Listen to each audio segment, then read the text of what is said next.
कार्यालय से जुड़े हुए कार्यकर्ताओं के प्रशिक्षण के समय पर उपस्थित सभी हमारे अतिथि अधिकारीगण, हमारे पूर्णकालिक कार्यकर्ता बंधु, प्रशिक्षण प्राप्त करने वाले सभी आचार्य बंधु, आचार्य बहनें, अभी शपथ हुई और शपथ लेने के समय सभी ने अपना हाथ आगे बढ़ाया था।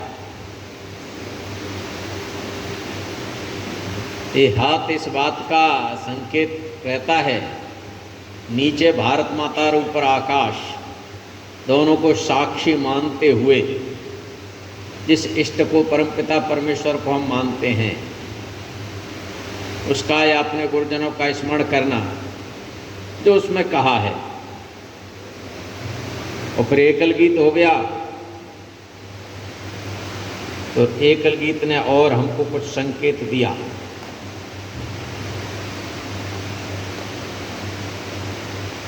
और वह संकेत इस प्रकार से मिल गया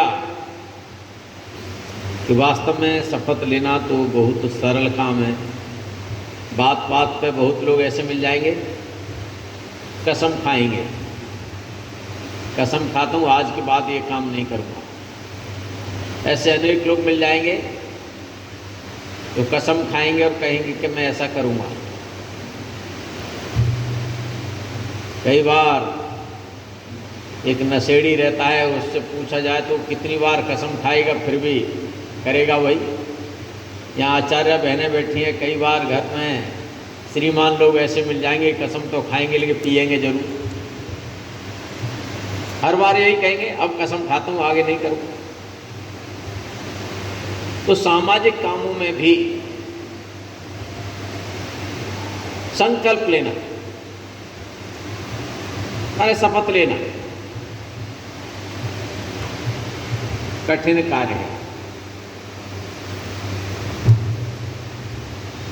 और वो शपथ ली जाती है, न्यायालय के अंदर भी कहता है शपथ पूर्वक कहता हूँ। वहाँ उस समय क्या रहता है, गीता रहती है। गीता में शपथ का ही खेल है और उसे निभाने के लिए पूरा महाभारत हो जाता है। इसी समय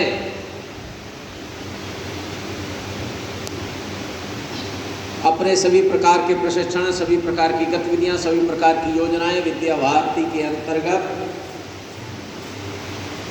राष्ट्रीय शिक्षा नीति को समर्पित है, एक तरह से कहा जा सकता है। हर विषय में राष्ट्रीय शिक्षा नीति कहीं न कहीं जरूर जुड़ेगी। हर क्रियाकलाप में, हर बैठक में, हर बौद्धिक में, हर योजना व्यवस्था के अंतर्गत राष्ट्रीय शिक्षा नीति को ध्यान में रख के ही आगे की योजना रहने वाली है। और ये कब तक रहेगी? राष्ट्रीय शिक्षा नीति जो लागू हुई है, अभी अरुण उदय का ये क्रम शुरू हो गया है और 2040 तक जो बालक ग्रेजुएशन करके निकलेगा, तब तक ये राष्ट्रीय शिक्षा नीति लागू करने का प्रयास बराबर होता रहेगा। अभी सोचे कि अभी हो जाएगा, तो अभी नहीं होने वाला। अभी तो प्रारंभ, अभी कुछ हुआ भी नहीं है। उसके लिए एक तरह से वायुमंडल बन रहा है, चारों तरफ वातावरण बन रहा है। जरा अलग अलग स्थानों पर शैक्षणिक व्यवस्थाएं अलग अलग थी, वो फिर से व्यवस्थित हो रही हैं। अभी मैं कल झारखंड में था तो वहाँ पर भी बड़ी चर्चा थी। अभी परीक्षा परिणाम आया है तो कक्षा 11 और 12 महाविद्यालय के साथ जुड़ती है। माने जो ग्रेजुएशन कर रहे हैं छात्र, उनके साथ वह जुड़े रहते हैं तो महाविद्यालय के छात्र कहलाते हैं। लेकिन अभी इस बार तय हुआ जो कक्षा 11 में प्रवेश लेगा वो 10+2 वाले खाने में आ जाएगा। अर्थात जो कहा गया है 5+3+3+4, तो उसकी श्रेणी में आ जाएगा और वहाँ की सरकार ने भी व्यवस्था बना दी है। तो इस प्रकार की अन्य स्थानों पर भी अभी कहीं न कहीं कुछ व्यवस्थाएं ठीक नहीं है उसे करने में। ऐसा ये समय अभी बीत रहा है, बार बार विषय आता है ऐसा हो कैसा हो, कैसा हो नहीं, कैसा नहीं हो, चल रहा है। कह सकते हैं कि एक बार सरकार ने आदेश दे दिया तो फिर का पालन होना चाहिए। आदेश देना बहुत सरल है, आदेश भी हो गया, योजना भी बन गई, आ गया सबके सामने। लेकिन जो सरकारी मशीनरी में बैठे हुए लोग हैं वो उस मानसिकता के हैं क्या? जब योजना बनी थी कि सरस्वती पूजा के दिन ये राष्ट्रीय शिक्षा नीति के दृष्टि से छोटी कक्षाओं में पाठ्यक्रम बच्चों के सामने आ जाए, पुस्तक का स्वरूप बालक को तो नहीं लेकिन शिक्षक को और अभिभावक के लिए आ जाए, ऐसा कुछ स्वरूप तय करने की बात थी और योजना बन गई। लेकिन एक जादुई पिटारा करके तो उसका लोकार्पण हो गया, बीच में फंस गया मामला और तय हुआ कि आगे करेंगे। फिर तारीख तय हो गई और तारीख तय हो गई संयोग से कस्तूरी रंजन जो उसके एक तरह से अध्यक्ष हैं वो अस्वस्थ हो गए, वो उस मीटिंग में नहीं आए जबकि फाइनल हो गया। वो मीटिंग में नहीं आए तो वहां बैठे हुए वामपंथी विचारधारा के लोग, वो मशीनरी है, उन्होंने कहा जी हस्ताक्षर नहीं, हम इसको लागू नहीं कर सकते, और फिर चला गया पीछे। बाद में वह पहुंचे और अब हुआ, तब इसमें हमारा अप्रैल निकल गया। तो ऐसी मशीनरी के बीच में से गुजरना है तो राष्ट्रीय शिक्षा नीति में ऐसी बहुत सारी बातें रहेंगी और उनको समर्पित ही सब बातें करनी है। तो आजकल विषय चल रहा है, पर्याप्त चर्चा में है, राष्ट्रीय शिक्षा नीति माने क्या है, तो ये समझ में बहुत सारी बातों से आता है।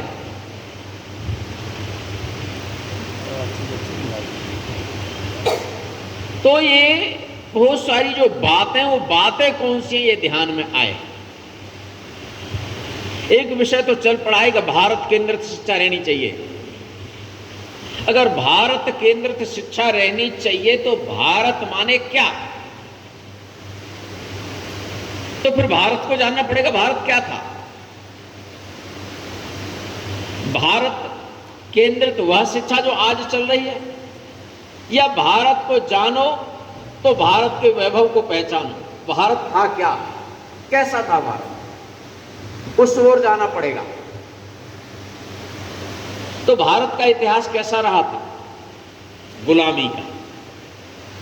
कक्षा 7 के इतिहास में मैंने पढ़ा था, कहा जाता है बाबर इतना बलवान था कि 2 आदमियों को अपनी बाजुओं में दबोचकर किले की दीवार पर दौड़ सकता था।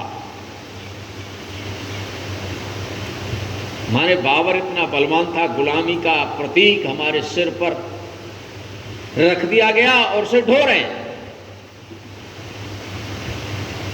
लेकिन भारत केंद्रित शिक्षा होगी तो भारत को पहचाना जाएगा, तो बाबर से भारत की पहचान नहीं हो सकती।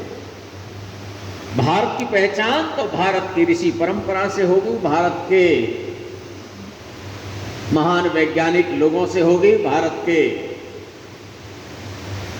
जिन्होंने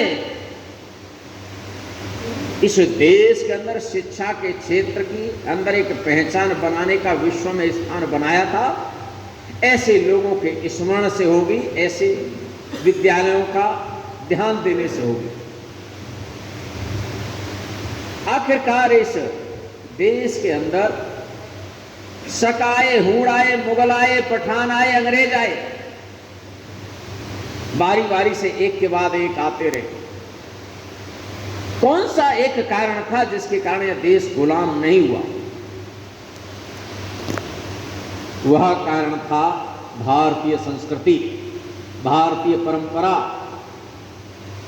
भारतीय संस्कार। वह कहीं न कहीं छुपा रहा। वह लोगों ने छोड़ा नहीं, चाहे जंगल में रहने चले गए होंगे, लेकिन वो संस्कार, वह पूजा पद्धति, वह रहन सहन, वो व्यवहार छोड़ा नहीं। और हम सब बिहार के लोग हैं। आप इससे एक मोटा हिसाब लगा सकते हैं, बिहार का आदमी अमेरिका में पहुंच गया होगा, वहाँ की सदस्यता ग्रहण कर ली होगी, वहाँ के हिसाब से वहाँ की राजनीतिक पार्टियों को वोट देता होगा, सब काम करता होगा, लेकिन छठ मैया बिहार की मनाएगा। क्यों? ये उसका संस्कार है, ये मूल है। वो भले हिंदुत्व को नहीं मानना होगा, भारतीयता को नहीं मानना होगा, लेकिन छठ मैया की पूजा अमेरिका में भी जाके कर रहा है। वो कौन सी चीज है? ये यही चीज है जिसके कारण भारत आज तक टिका रहा। ये हमारे यहाँ की परंपरा वर्षानुवर्ष की चली आ रही, ये चीजें हमारे बीच से गायब हुई।